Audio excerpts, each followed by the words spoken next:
Hello there and welcome to Govinda's Garden. My name is Lee and it's a beautiful spring morning here in Western North Carolina, and I wanted to make a video updating the status of the figs in the greenhouse. In the last video where I showed these, I showed some frost damage, or not frost but just cold damage on the figs, and I wanted to share an update because this is something I'm very curious in, which is growing figs in a colder climate. We're in zone 6 or 7, but it gets pretty cold. Our lowest temperature last year, or is actually around New Year's this year, it got down to like 5 degrees Fahrenheit. So that's the type of region we're in, and we have this greenhouse that has no power in here. It is unheated, and I've been using this greenhouse as a way to give these figs a head start into the season. They were stored underneath our house in a crawl space throughout most of the winter, and down there it got pretty cold too. It's a lot warmer than outside obviously, but there was some cold damage on the figs in the crawl space. And then when we brought them out into the greenhouse, when they started leafing out, we got cold temperatures again, as we do as we transition into spring. Especially here, it seems to kind of go up and down, and it can be really warm then get really cold again. But that's kind of the climate that we're all working with these days, with the climate change and all that. So it's becoming a bit of a tricky game to manage these figs in this colder climate, and it's made me reflect and kind of maybe change my mindset about it's not about quantity but quality. So I'm trying to narrow down my collection to a handful of figs that do well in this environment, specifically are cold hardy and early to fruit. Anyways, I wanted to focus on the frost cold damage. So let me find an example one here. One of the shining stars of my collection is the Adriatic JH fig. Now this one had the least amount of cold damage. This is a very young cutting, very young tree that started from a cutting about 1.5 years ago. But these leaves actually were leafed out before the cold weather and they took no damage. But there was some damage here, so it's going to be a little hard to see, but there was some leafing here on this branch that I pruned off because it was just completely dead.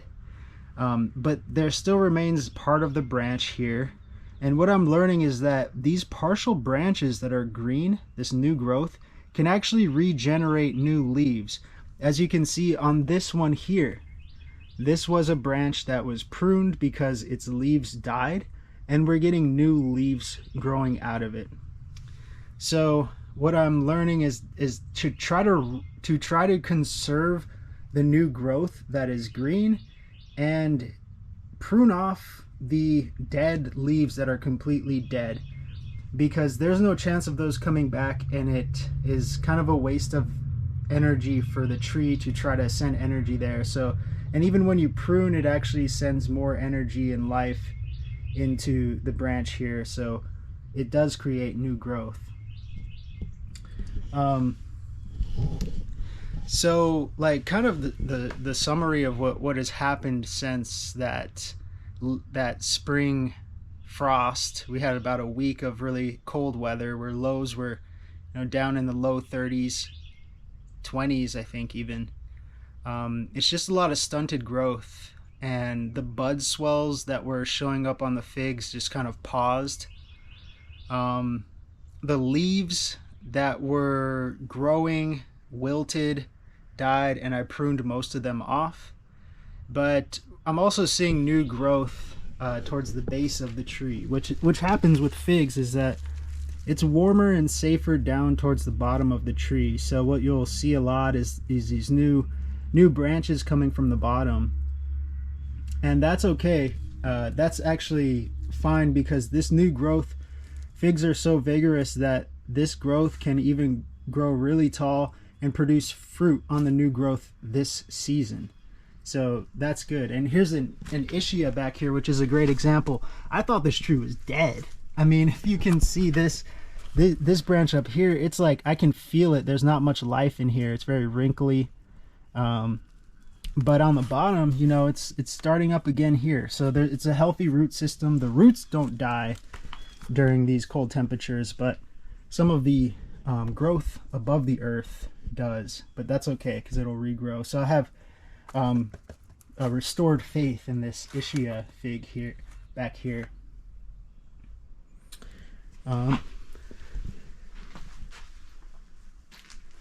Here's kind of a sad, well, kind of sad story. This is the, who is this? This is a Maryland berry fig that was probably about 4 feet tall, but I did a scratch test on it, which is where you just use something kind of sharp, even your fingernail if you have one, to scratch the bark. And if you notice a little bit of green, if you notice the cambium layer, that means there's life in the tree at that point. So I was doing a scratch test all the way down, realized it was dead until up about here. So I pruned all that off and kind of resetting this tree. And I had to do that with a couple other ones. The Black Madeira KK down here is just tiny little stub. This is a yellow long neck, which has never done well. I think it actually might be completely dead. This one is a Syrian. No, this is the red Libya. This one is really vigorous. Excited to see how that one develops. The red Libya.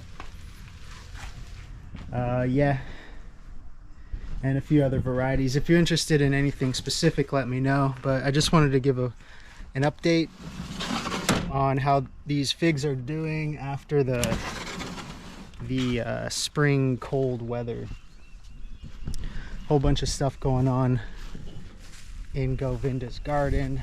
Our attempt at establishing a perennial food forest here in western North Carolina. So if you're interested in specific things, let me know. And thanks for tuning into this video, and I'll see you next time. Peace.